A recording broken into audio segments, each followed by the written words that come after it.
നമസ്കാരം. ഇന്നത്തെ കാലത്ത് ഏറ്റവും കൂടുതൽ ആളുകൾ അനുഭവിക്കുന്ന അസ്ഥിസംബന്ധമായ രോഗമാണ് കാൽമുട്ട് തേയ്മാനം. ഇതേക്കുറിച്ച് ആധികാരികമായി നമ്മോട് സംസാരിക്കാൻ നമ്മുടെ കൂടെയുള്ളത് വണ്ടൂർ നിംസ് ഹോസ്പിറ്റലിലെ ഓർത്തോപെഡിക് സർജനായ doctor Shebeer KT. Sir welcome. Thank you. നമസ്കാരം. നമ്മൾ ഇന്ന് ഡിസ്കസ് ചെയ്യുന്ന ടോപ്പിക് ഓസ്റ്റിയോആർത്രൈറ്റിസ് അഥവാ കാൽമുട്ട് തേയ്മാനം. നമ്മുടെ ഓർത്തോപെഡിക് ഒപിയിൽ ഏറ്റവും കൂടുതൽ കണ്ടുവരുന്ന ഒരു അസുഖമാണ് കാൽമുട്ട് തേയ്മാനം. കാൽമുട്ട് തേയ്മാനത്തിൽ എന്താണ് സംഭവിക്കുന്നത് വെച്ചാൽ കാൽമുട്ടിന്റെ ഏറ്റവും താഴ്ഭാഗത്ത് കാണുന്ന ഈ കാർട്ടിലേജ് ടിഷ്യൂ ഇതിന് വെയർ ആൻഡ് ടയർ മൂലം ഉണ്ടാകുന്ന ഒരു തേയ്മാനമാണ് കാൽമുട്ട് തേയ്മാനം. ആർക്കൊക്കെയാണ് സാർ ഇത് കൂടുതലായി കാണപ്പെടുന്നത്? കാൽമുട്ട് തേയ്മാനം കൂടുതലായി കണ്ടുവരുന്നത് പ്രായം കൂടുതലായി ഉള്ള ആളുകളിൽ, അതുപോലെ തന്നെ സ്ത്രീകളിൽ, അമിതവണ്ണമുള്ളവർ, കാൽമുട്ടിന് മുൻപ് ഇഞ്ചുറി പറ്റിയിട്ടുള്ള ആളുകളിലും, അതുപോലെ തന്നെ കാലിന്റെ മുട്ടിന് വളവ് ഉള്ള ആളുകളിലും ഇത് കൂടുതലായിട്ട് കണ്ടുവരുന്നുണ്ട്. കാൽമുട്ട് തേയ്മാനം മൂലമുണ്ടാകുന്ന ബുദ്ധിമുട്ടുകൾ എന്തൊക്കെയാണ്? പ്രധാനമായും കണ്ടുവരുന്നത് അമിതമായിട്ടുള്ള വേദന, കാൽമുട്ടിന് വീക്കം വരിക, കാൽമുട്ടിന്റെ നമ്മുടെ അനക്കം, മുട്ട് മടക്കാനുള്ള പ്രയാസം, സ്റ്റിഫ്നെസ്, അതുപോലെ തന്നെ കാൽമുട്ടിന് വളച്ചിൽ വരിക. അതാണ് ലാസ്റ്റ് സ്റ്റേജിൽ കണ്ടുവരുന്നതാണ് കാൽമുട്ടിന് ഭയങ്കരമായിട്ടുള്ള വളച്ചിലുകൾ. എന്തെല്ലാമാണ് ഇതിന്റെ രോഗനിർണയ രീതികൾ? നമ്മൾ രോഗം നിർണ്ണയിക്കുന്നത് പ്രധാനമായിട്ടും പരിശോധിച്ചുകൊണ്ട് തന്നെയാണ്.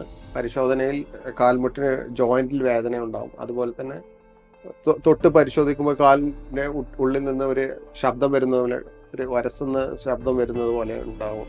അതുപോലെ തന്നെ രക്തപരിശോധന ചെയ്യുന്നത് പ്രധാനമായും മറ്റു അസുഖങ്ങളില്ല എന്ന് ഉറപ്പുവരുത്താൻ വേണ്ടിയിട്ടാണ്. മറ്റു അസുഖങ്ങളെന്ന് പറഞ്ഞാൽ രക്തവാതം, അതുപോലെ തന്നെ സെപ്റ്റിക് ആർത്തറൈറ്റിസ്, ജോയിന്റിന് ഉണ്ടാകുന്ന ഇൻഫെക്ഷൻ ഒന്നും അല്ല എന്ന് ഉറപ്പുവരുത്താൻ വേണ്ടിയിട്ടാണ് നമ്മൾ ഇത് ചെയ്യുന്നത്. പിന്നെ കാലിന്റെ ഉള്ളിൽ നിന്ന് ജോയിന്റ് ഫ്ലൂയിഡ്, സൈനോവൽ ഫ്ലൂയിഡ് നമ്മൾ എടുത്ത് പരിശോധിക്കുക. അതും ഒരു പരിശോധന രീതിയാണ്. മെയിൻ ഇൻവെസ്റ്റിഗേഷൻ എന്ന് പറയുന്നത് എക്സ്റേ ആണ്. എക്സ്റേയിൽ നമുക്ക് ജോയിന്റിന്റെ ഇടയിലുള്ള ഗ്യാപ്പ് അത് കുറഞ്ഞു കാണുന്നതാണ്. അതുപോലെ തന്നെ പുതുതായിട്ട് എല്ല് വളർച്ച, ഓസ്റ്റിയോഫൈറ്റ്സ്, അതും കാണുന്നതാണ്. MRI എടുക്കുന്നത് ലിഗമെന്റ് പ്രോബ്ലം എന്തെങ്കിലും, അതെങ്കിലും മെനിസ്കസ് പ്രോബ്ലം എന്തെങ്കിലും ഉണ്ടെങ്കിൽ അത് നിർണ്ണയിക്കാൻ വേണ്ടിയിട്ടാണ് MRI എടുക്കുന്നത്. കാൽമുട്ട് തേയ്മാനത്തിന്റെ ചികിത്സാ രീതികൾ എന്തൊക്കെയാണ്? കാൽമുട്ട് തേയ്മാനം മെയിൻലി 4 സ്റ്റേജസ് ആണ്. ഏർലി സ്റ്റേജിൽ നമ്മൾ എക്സസൈസ്, അതുപോലെ തന്നെ വെയിറ്റ് റിഡക്ഷൻ, അമിതമായിട്ട് വണ്ണമുള്ളവരിൽ വെയിറ്റ് റെഡ്യൂസ് ചെയ്യുന്നതും, പിന്നെ അതുപോലെ തന്നെ quadriceps strengthening exercise and other medications, നമ്മളുടെ പെയിൻ കില്ലേഴ്സ് എല്ലാം നൽകുന്നത്. സിവിയർ ഓസ്റ്റിയോആർത്രൈറ്റിസിന്റെ ട്രീറ്റ്മെന്റ് എന്ന് പറയുന്നത് മെയിൻലി സർജറിയാണ്. സർജറി നമുക്ക് 3 ആയിട്ടുണ്ട്. ഒന്ന് ഹൈ ടിബിയൽ ഓസ്റ്റിയോട്ടമി. പ്രായം കുറഞ്ഞ ആളുകളിൽ ഹൈ ടിബിയൽ ഓസ്റ്റിയോട്ടമി എന്ന് പറയും. നമ്മൾ ടിബിയയുടെ ഈ ഭാഗത്തായിട്ട് കട്ട് ചെയ്തിട്ട് അതിന്റെ അലൈൻമെന്റ് കറക്റ്റ് ആക്കി വെച്ചിട്ട് പ്ലേറ്റ് വെച്ച് ഫിക്സ് ചെയ്യുന്ന ഒരു ഓപ്പറേഷനാണ് ഹൈ ടിബിയൽ ഓസ്റ്റിയോട്ടമി. അത് കാൽമുട്ട് മാറ്റിവെക്കൽ ശസ്ത്രക്രിയ, പിന്നെ ഒരു ഡിലേ ചെയ്യിക്കാൻ വേണ്ടിയിട്ടാണ് ഹൈ ടിബിയൽ ഓസ്റ്റിയോട്ടമി. പ്രായം കൂടുതലായിട്ടുള്ള ആളുകൾ നമ്മൾ ചെയ്യുന്നത് കാൽമുട്ട് മാറ്റിവെക്കൽ ശസ്ത്രക്രിയ. അത് തന്നെ 2 തരമുണ്ട്. ഒന്ന് യൂണികോണ്ടൈലർ നീ റീപ്ലേസ്മെന്റും, ഒന്ന് ടോട്ടൽ നീ റീപ്ലേസ്മെന്റ്. യൂണികോണ്ടൈലർ നീ റീപ്ലേസ്മെന്റിൽ നമ്മൾ ഈ മീഡിയൽ സൈഡിലാണ് നമ്മൾ കൂടുതലായിട്ട് തേയ്മാനം കണ്ടുവരുന്നത്. മീഡിയൽ സൈഡ് മാത്രം തേഞ്ഞു പോയവർക്ക് മീഡിയൽ സൈഡ് മാത്രം മുട്ട് മാറ്റി വെക്കുന്നതാണ്.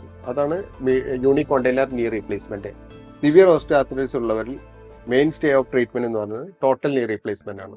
അതിൽ തേഞ്ഞു പോയിട്ടുള്ള കാർട്ടിലേജ് ടിഷ്യൂ നമ്മൾ റിമൂവ് ചെയ്തിട്ട് അവിടെ ഒരു സ്റ്റീൽ കമ്പണന്റ് വെച്ച് പിടിപ്പിക്കുന്ന ഒരു പ്രൊസീജിയറാണ് ടോട്ടൽ നീ റീപ്ലേസ്മെന്റ്. ഈ ടോട്ടൽ നീ റീപ്ലേസ്മെന്റ് സർജറി നമ്മുടെ ഹോസ്പിറ്റലിൽ ലഭ്യമാണോ? അതെ, നമ്മുടെ ഹോസ്പിറ്റലിൽ ടോട്ടൽ നീ റീപ്ലേസ്മെന്റ് ചെയ്യുന്നുണ്ട്. നമ്മൾ ചെയ്ത പേഷ്യൻസ് എല്ലാം നല്ല സാറ്റിസ്ഫാക്ടറി, ഗുഡ് റിസൾട്ട് ആണ് വരുന്നത്. ഇത്രയും നേരം നമ്മളോട് കാൽമുട്ട് തേയ്മാനത്തെ കുറിച്ച് സംസാരിച്ചത് വണ്ടൂർ നിംസ് ഹോസ്പിറ്റലിലെ ഡോക്ടർ ഷെബീർ KT. സാർ നമ്മളോട് ഒരുപാട് കാര്യങ്ങൾ പറഞ്ഞു തന്നു. Thank you so much. Thank you.